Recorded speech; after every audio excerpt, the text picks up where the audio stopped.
Hey, hello everyone. Basic Stealth Camping, and I'm here to do a recap of my ride from Incheon to Busan in South Korea. All up, I did about 613 kilometers, 613, 615, I can't remember the exact number in total, over 7 days riding.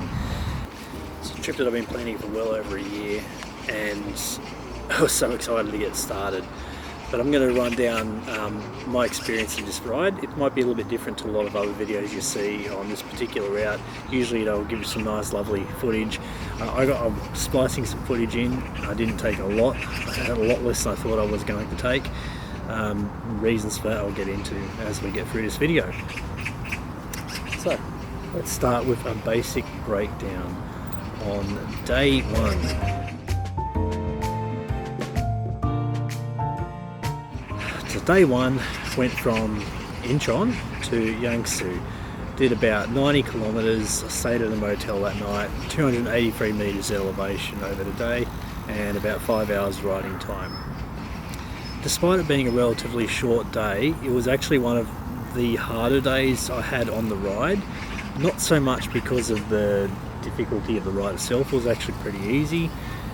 As you can see, 283 meters is actually quite low for elevation over the course of 90 kilometers, but it was a late start, so I couldn't pick my bike up until 10 AM that morning, and basically by the time I'd picked the rental bike up, gotten it to the start of the course at Incheon, which luckily I could take the subway being on a weekend, I'd lost a lot of time, bought the bike passport, which was something I really wanted to do, and I didn't get started on the ride till probably about 11:30, so I'd kind of lost nearly half a day riding, and I was coming into the hot part of the day, and that's something I'm definitely going to be getting into, because the temperatures I experienced in this ride were like nothing I had experienced before.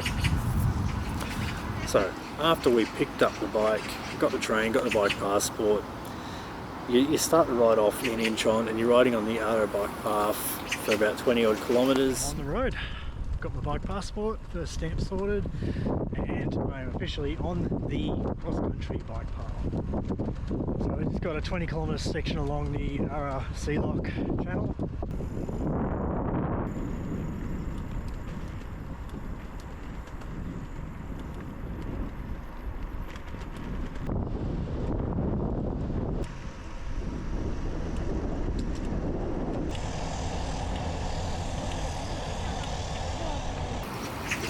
It wasn't too crowded at that point. There was one diversion where I had to cross the river because they were doing work on one side of the waterway, so I just had to cross that. That was not too difficult, slightly out of plan, but easy enough to do.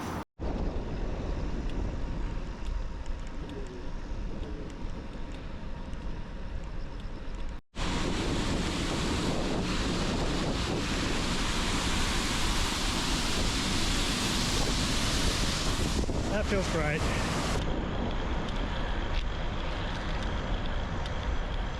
Once you get through Seoul, and actually through here, I'm actually in Uido Park right now, so you can see cyclists riding behind me frequently.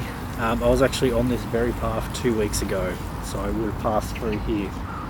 It's a nice little park. There's plenty of parks around Seoul. They've got plenty of facilities, lots of water, toilets, convenience stores, little restaurants, everything you need, and it is very busy. So as you can see, you're going to see a lot of people passing behind me throughout this ride, not just on bikes, but people jogging, running, walking, doing everything. People are very active here in Seoul, and it's awesome. It did make the bike paths a little bit crowded, and it wasn't too much of an issue, to be honest. Like, I was not one of the slower riders around, but I was certainly not one of the faster ones. So there was quite a lot of stopping, well, not stopping, but waiting and kind of waiting for an opportunity to pass people and be passed. So it was a bit of you had to keep your head on a swivel basically the whole time you're riding through here, making sure no one's going to run in front of your bike, because people do sometimes just run across the bike paths. I was still in very good spirits at this point in time. It was very hot, a lot hotter than I'd expected, but I got through without too much hassles, and by about the 70 kilometre mark, when I got to Hanam, that is when the fatigue had really started to settle in for me. Not having really slept properly the night before, I flew in pretty late at night and didn't get back to my hotel in Seoul till pretty late. So I was fairly tired, and at that point, yeah, I can definitely say the fatigue was setting in by Hanam. And I had planned that as a potential stopping point, but it did still feel way too early.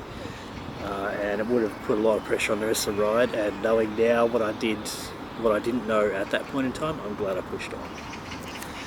So I kept going a little bit. I did want to get all the way to Yangsu, but it simply was not going to happen that day. I was losing light by the time I got to Yangsu, and it was 90 kilometers. It was a fairly good start for the trip, to be honest. Basically, if I did 90 kilometers every day over 7 days, that averages out to completing the course. So I was happy. It was an average day despite only being half a day riding. Stayed at an unmanned motel. My first experience, my first and only experience, because all the other motels I stayed at had staff in them. I was exhausted at the end of the day, but it was okay. It was very hot, very humid, and I just wanted to rest at that point in time. Day 2. This was the hard one of the hard ones. So day 2 was always going to be a long day. I had to plan day 2 specifically to be a day where I put down a lot of kilometers, because it was kind of the only way to really make the course work based on locations of motels along the route, and obviously the challenges that were coming up as well. So on day 2 I went from Yangsu to Cheongju, 119 kilometers, 570 meters of elevation gain, 6 hours 50 minutes riding time. It was actually my longest ride I've ever done. I'm pretty sure my last longest ride was like 115, something like that. So 119 just scraped in at being a record long distance ride for me. That wasn't really the issue. It was part of the issue.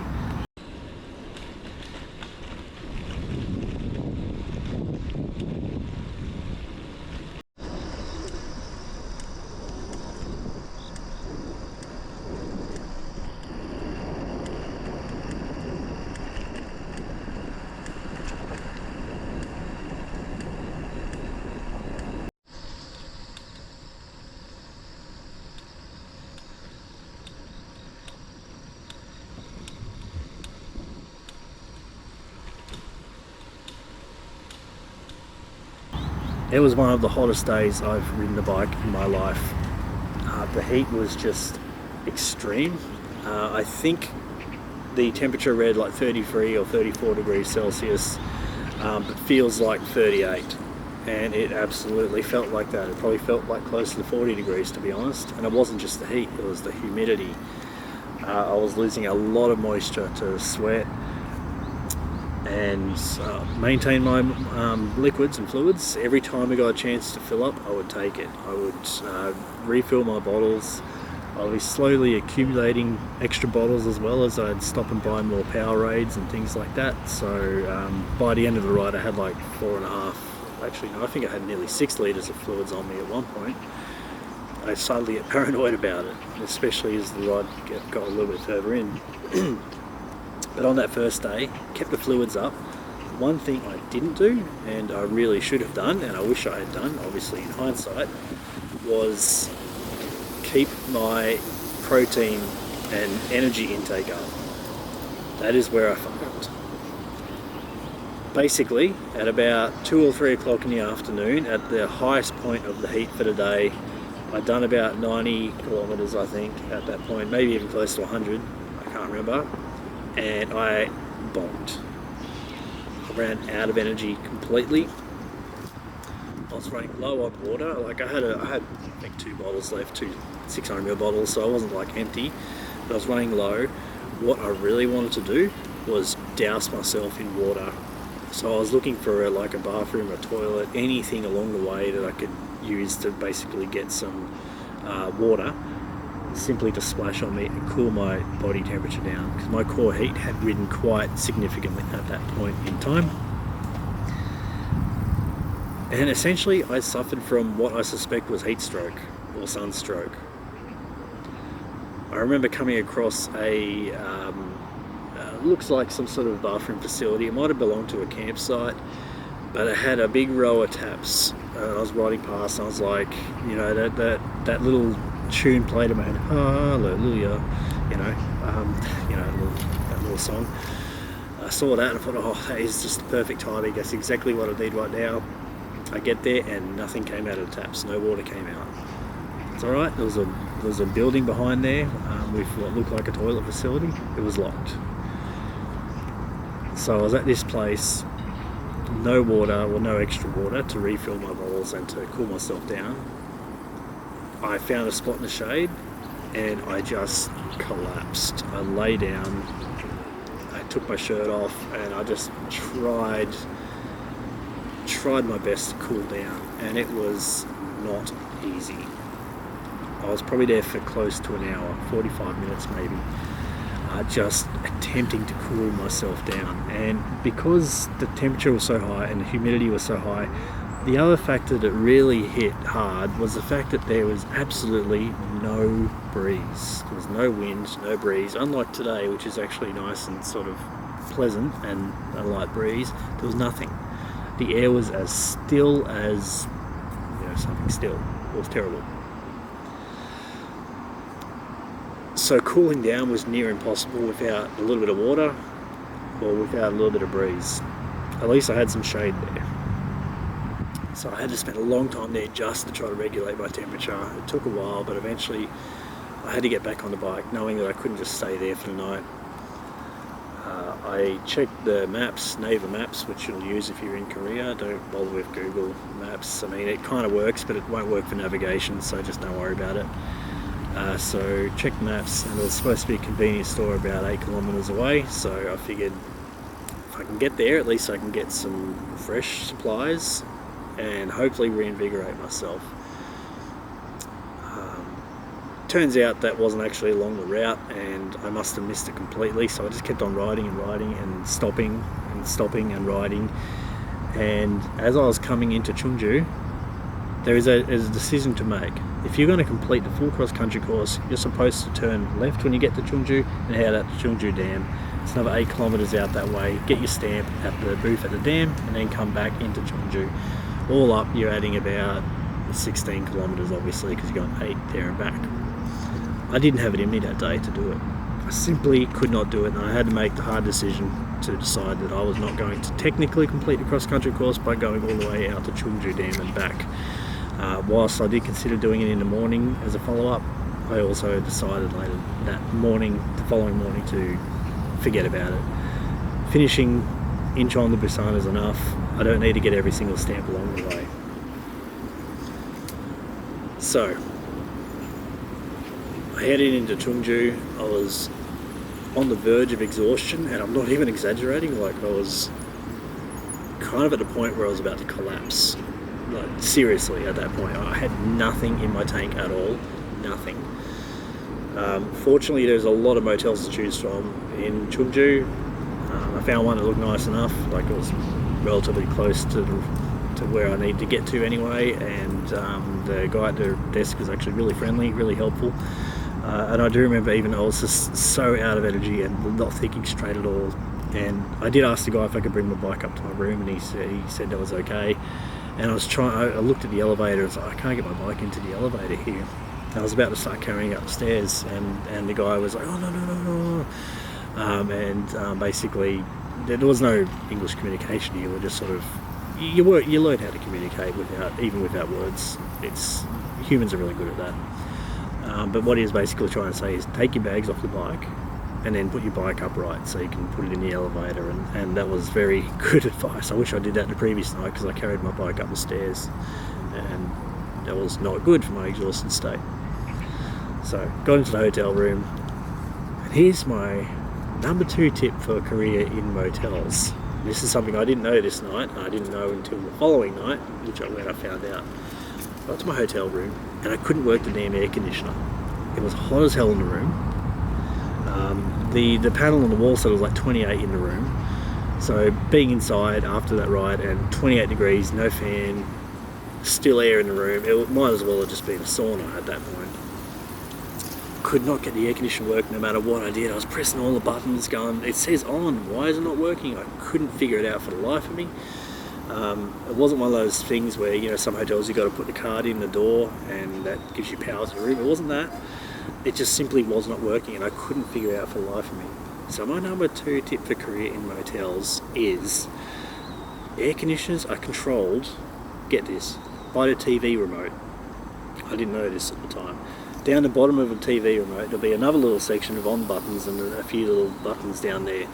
Of course, because the buttons are in Korean, and while I can kind of read Hangul, I don't understand it. Like, I can sound it out, but you know, and I wasn't thinking about reading remote controls, to be honest, when I was thinking about using the air conditioner. But the bottom section of the TV remote control in motels in Korea controls your air conditioner. And this is more specific to, you know, motels, like really not for tourists, not talking about hotels you stayed in Seoul or Busan. I'm talking about motels along the route, along the cross-country course. So if you're planning on doing a course and you happen to be watching this video, that's my advice. If you need to work the air conditioner, use the TV remote.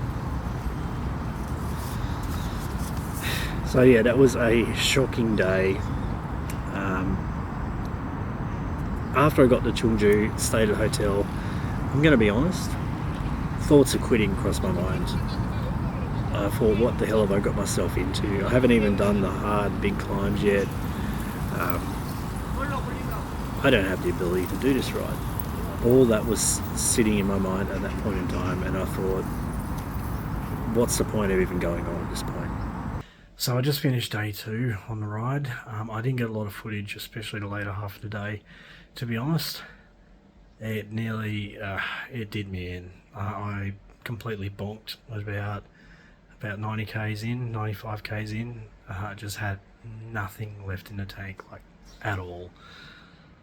It was a struggle, and as a consequence, I've actually skipped one of the certification points, the Cheongju Dam one.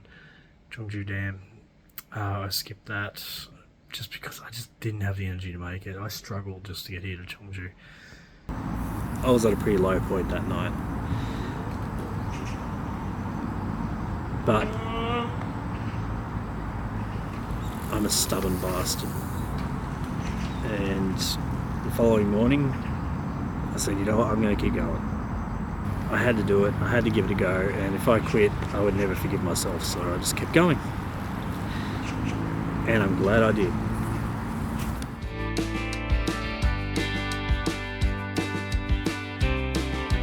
Day 3, Cheongju to Jeoncheon.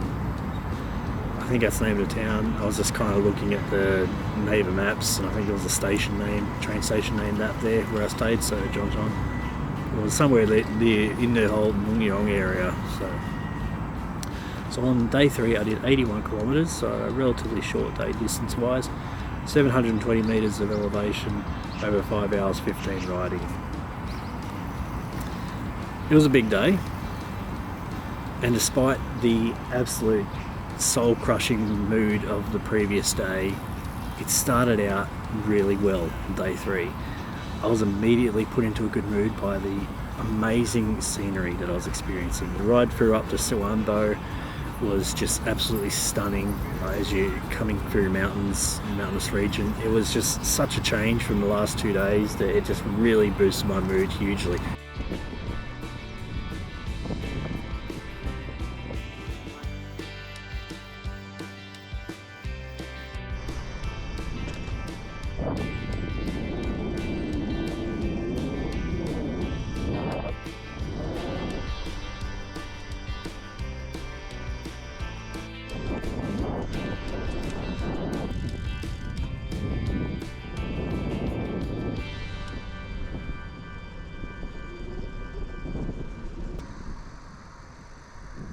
Coming into Seoul.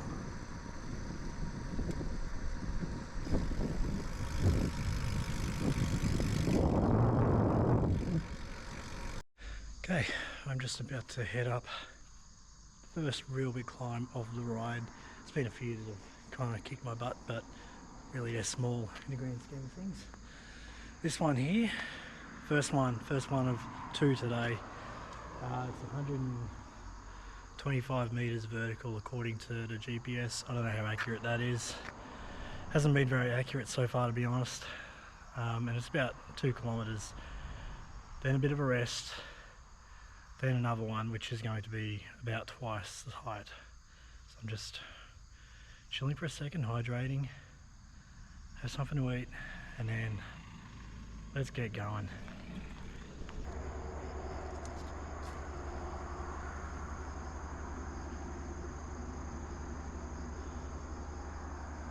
The second climb, the big one, the one where you're doing the basically to your highest point on the course, it was about 300 meters vertical from memory, over about 5 kilometers. And now the big climb of the ride begins. It's about 2.5 times the height of the last one, same for distance really. So I just pace myself just like last time. Just take it easy. Stop every 50 meters if you have to. Yeah, and if it gets too much, just walk it. I don't know. I managed to not walk the last one actually. I just stopped when I needed the rest. So I'll try to do the same here. If not, I'll walk it. I don't really care. Once I get to the top, it'll feel bloody good. It's such a lovely area. I mean, I know it's not coming through well on the GoPro because of the lens, but man, it's such a beautiful area. I love this part of Korea. And I rode about half of that, but at that point I was starting to bonk again. Again, I didn't plan properly with my energy, despite the fact I had some energy bars with me. I probably wasn't eating them frequently enough, and I wound up walking probably the second half of that hill. I rode like the final little section, but it was kind of steep, to be honest, and I was just doing walking sections from shade to shade, shade to shade, and I would, depending on how far I'd walked or how long I've gone, I'd either stop just for a few minutes to get my breath, or stop for, you know, maybe 10-15 minutes, lie down in the shade where possible, if possible, and try to cool myself down. But once we got to the top, it was extremely satisfying knowing that I'd done the highest part of the course, and at least in my mind at that point in time, I figured the hard work was over.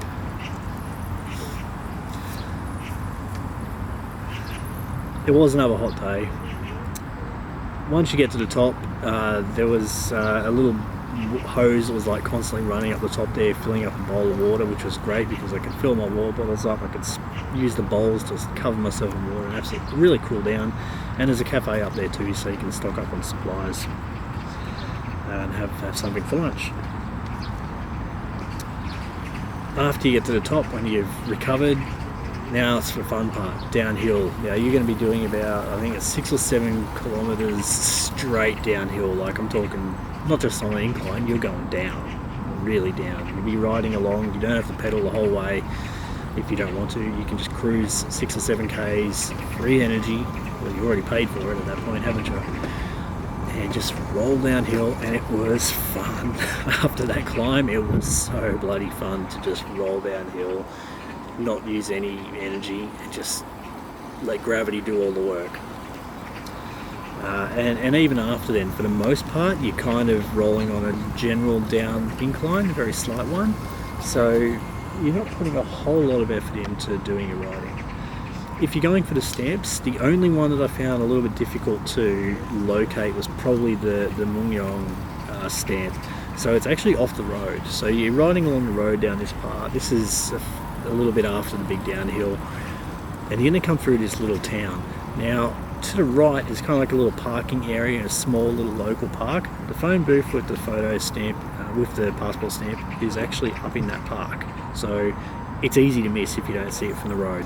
I think I found it purely by coincidence because I was just going to pull into the park to have a rest, and I just happened to see the the stamp booth in there. So look out for that one. That's the only one I found that wasn't directly on the path, and you might miss potentially. However, it wasn't all fun and games on day 3. There was one brutal section that of course came through at the end of the day to punish me. There was a 4 kilometer section before the town I stopped at. No trees at all, blasting sun, blasting humidity, And get this, so they were built there. It looks like there's a section where they're building some of the bike path, so they're still constructing it. And this black tarmac, it was freshly laid black tarmac, so the tarmac itself was hot. The sun was burning. There was again no breeze, no shade, no rest. It was a punishing section, man. I just remember riding through there and just absolutely feeling like it was just one of those moments where it's like, just put your bloody head down and pedal and just try your best to just get through this. There was no point stopping anywhere along that route because there was nowhere to stop. It was full exposure and no respite from the conditions. Just pedal my way through. Hopefully if you're doing this a little bit later, that section's a little bit nicer than it was when I did it, because that was, despite the fact that it shouldn't have been that hard, like it was pretty flat, it was painful given the conditions. Had another rest and eventually got into town, stayed in the motel and recovered for the night, and again thought, what the hell am I doing here? But at least I'm nearly halfway now.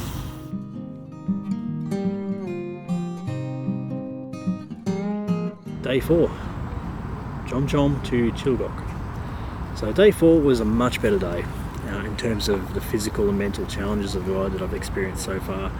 I did 98 kilometres, 350 metres of elevation gain and 5.5 hours riding.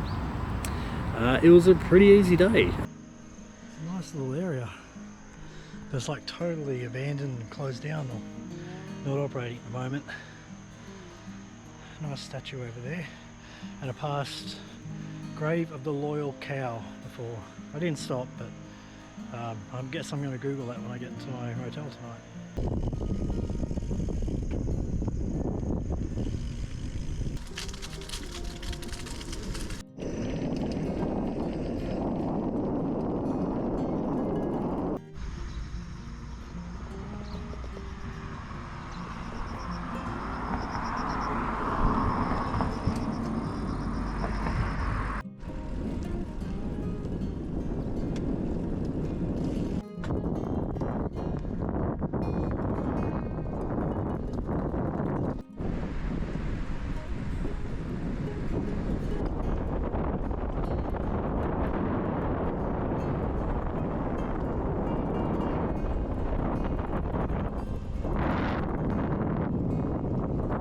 My initial plan was actually to probably stop in Gumi that night, but I got there like lunchtime. I was like, there's no point, and there wasn't really anywhere to, I mean there was if I really wanted to, there was motels there and I could have found somewhere to stay, but to be honest, like it was a fairly industrial city.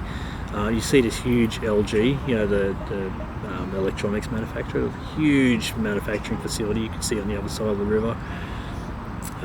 So it was a pretty industrial place, and I thought, I've got time, I've got energy, so I just kept on going. So I rode through Gumi and stayed at Chilgok. It was still a hot day, like every other day, to be honest, on the ride, but it was manageable. I felt like there was a little bit more shade that day. The elevation gain wasn't too bad, and Chilgok was actually a pretty nice place to stay. Like there was a nice little traditional market there, plenty of restaurants. Just a nice little town. It was actually probably one of my favourite small towns I stayed at along the way. It just felt very, what's the word? Homely. Really enjoyed it there. So day 4, there isn't really much to report. It was actually just a good day to actually cross that halfway point definitively and have a little bit more confidence that, okay, so I've got 3 more full days after this. I've got this. That's what I was starting to think at this point in time at least.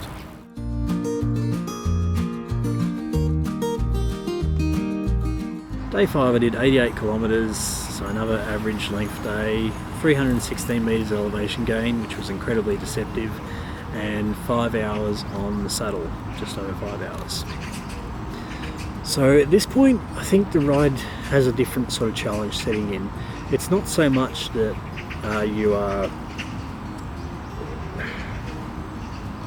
I think the main challenge for this section was isolation. You definitely started to feel like you're really sort of in the middle of nowhere at this point in time. I'm pretty sure, I think this day was when I passed through Daegu. I didn't go through Daegu, but I passed it, being one of the last major cities along the route. But other than that, didn't see a lot of other riders on this day.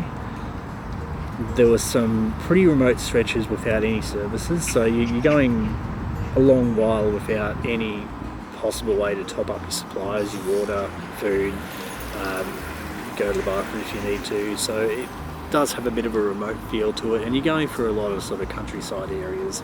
It's beautiful, definitely not denying that, very beautiful area, but it is remote and it does play a little bit on your mental toll, I guess.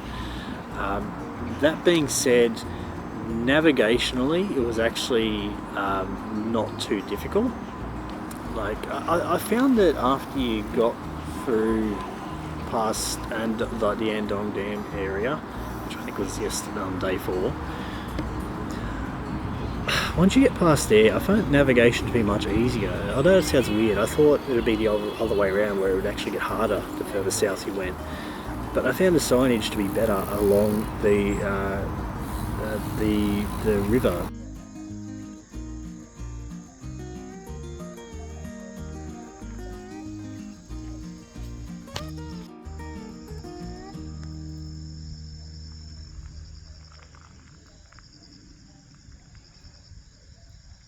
The Nakdang bike path was very well signposted, to be honest. Like, even along the road sections, you'd always see a sign and it would be instantly recognisable that's the sign you need to follow. So, despite it being a fairly low kilometre day and not a whole lot of time in the saddle, it did feel a little bit difficult, to be honest, because of that challenge of being remote. Some of the roads and surfaces weren't the best conditions either, and I think at that point I noticed that one of my spokes on the front wheel had actually taken a hit or something, because I was getting a little bit of a little wheel wobble. At that point I was like, it's still working, it's still fine, as long as I can get to Busan, I don't care. I didn't worry too much about it. The other thing that really got to me on day 5 was the anxiety over the motel situation, because it was so remote and because of the distance I was planning on riding that day and what I could ride that day without feeling exhausted. There was only a limited amount of places where I could realistically stop and get a motel for the night, and I did find a motel in this town of Incheon. Now, there was only 3 motels in this town. Naver Maps showed me 2 when I was doing some searching. The first motel I looked at, I tried to get in there, I tried to stay there, and it was the most dodgy looking building. Seriously, it looked like it was from something out of RoboCop. I walked up the 2nd floor where the reception was, up this dilapidated staircase, like, when you can just hear the echoing of your footsteps as you walk up this absolutely ghetto looking place, and go. I get up to the reception desk and the guy was behind it, but he was like passed out or something, and I was like, "Oh, 안녕하세요," and he just wasn't responding at all. So I was like, you know what, that's a sign. I just turned around and walked out. I went to the other motel that was showing on the maps for me, and it couldn't have been night and day. Like, yeah, the motel itself was pretty old, the building was pretty ancient, but it was cheap. It was 40,000 won for the night, which is like 45 Australian dollars, give or take. The guy locked the bike up outside in the shed, which was nice, and yeah, overall, despite the fact that it was a pretty old hotel and it was cash only, and the tap in the bathroom, instead of draining separately, sort of had piped down into the shower drain. It was a really funny situation, but hey, it worked, it was cheap. And there was a few restaurants in town there too. It was a small town. Now, I did actually prepare, if the motel situation didn't work out, I was actually planning on just camping on the pagoda in town there. I thought I'll just wait till dark and I'll just put my bike behind it and literally sleep on top of some clothes. To be honest, the weather was so warm that you could do that overnight at that time of year and you would not be cold. But I got a place to sleep, recover, got fed, and started on day 6.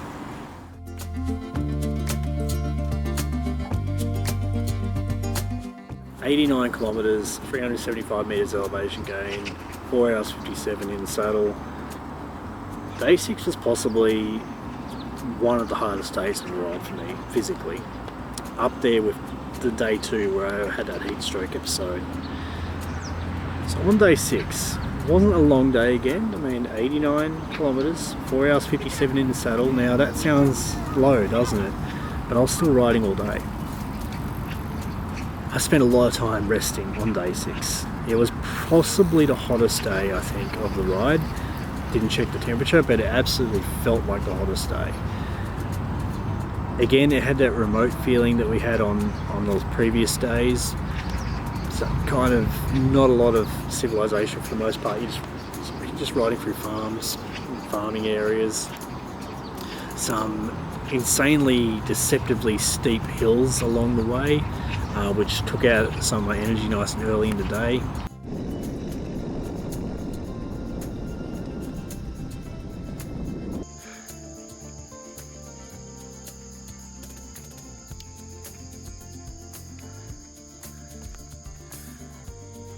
After that climb, I get rewarded with a nice downhill coming up. I don't think this is an actual certification centre. Stamp is different.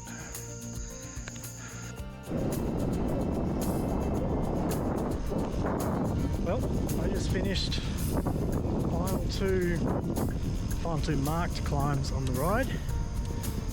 Let me tell you, that last one was pretty brutal. Not the highest, but very steep, very windy and quite slippery. So even coming down, I had to ride the brakes the whole time. Go pretty slow. Kind of relieved to have those over. Not to say there won't be any little minor climbs here and there, but nothing, 100 something meters up.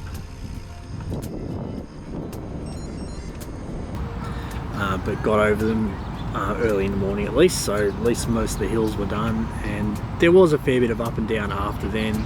Never a fun thing when you're constantly going up and down, but it's just steep enough that you can't ride it, so you're off the bike and then you run downhill again, and then you got another one you've got to get off the bike for. So it was a bit of a slow run through a lot of day 6 for me. Now there was one section, I'm going to chuck a map on the screen here for you. I'm going to show you this section because it was deceptively difficult. Very flat, no hills, nothing like that. Again, it was the weather that really hit me at this point on the ride and made this, I think it's 8 kilometers. It made this one 8-kilometer section take me several hours to complete. And it was the sun and the lack of shade. Now amazingly, along most of the section there is actually trees planted on both sides of the path, but they're not quite mature enough and they didn't quite put out a lot of shade, so there wasn't really anywhere to actually recover and get out of the heat. Again, another still day, again another high humidity day, and no water along that section at all. So cooling down was impossible. I think the best chance I actually had along that entire part to cool down was when you get to the top peak of it. You're actually travelling underneath a large road bridge. Some good shade there obviously, but because of the way the sun moves, even the concrete path underneath it was really hot because it had already been baked by the sun, so there was kind of nowhere to cool down there either, even though it wasn't the best place to lie down on the path anyway, because if someone comes around the corner they're just going to probably take you out or something because there wasn't a lot of room. But you get desperate on a day like that. It was a punishing day, but on the plus side, after that 8-kilometer section I had the sweetest water in my life. As I got right to the end of it, as you come back around the bend, there is a small restaurant. There's 1 or 2 restaurants. They're in permanent shade from the mountain on one side and then the buildings on the other side. And my God, was it so cool through there. I rode through there and there was a public toilet with a working tap. And you have no idea how sweet that water tasted. I stocked up all my bottles, I drank to my heart's content, I poured all over my face, all over my body just to cool down, and then I lay on this cold concrete slab, and I haven't had that probably for the whole ride, and it felt divine. So I actually had a chance to properly cool down before I started off again, and only another few kilometres before I got into town anyway for the night, which was again another nice little town. I stayed at a nice hotel, had a nice dinner at a little a restaurant, and I knew that I'd only have about 50 kilometres to go, and I was getting to the end of the ride, and it was really, at this point, it was like, it felt like a victory lap.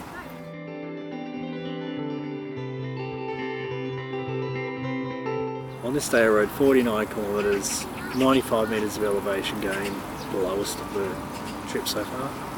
2 hours 33 minutes in the saddle, and only a couple of small breaks.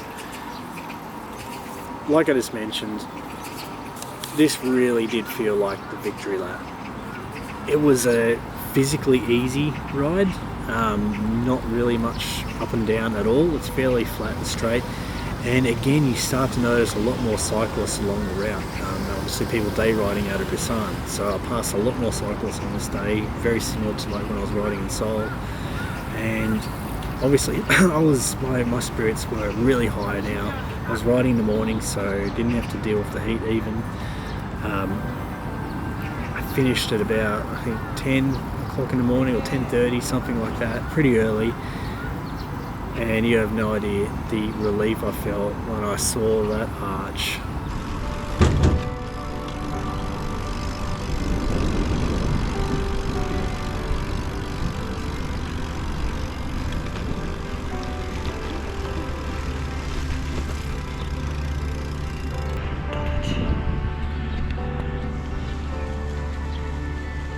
Can't believe I'm actually here.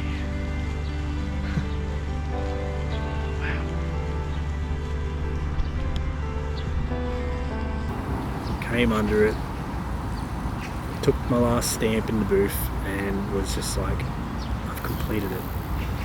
I rode Incheon to Busan, the South Korean cross-country course, ignoring Chungju Dam, but I did it.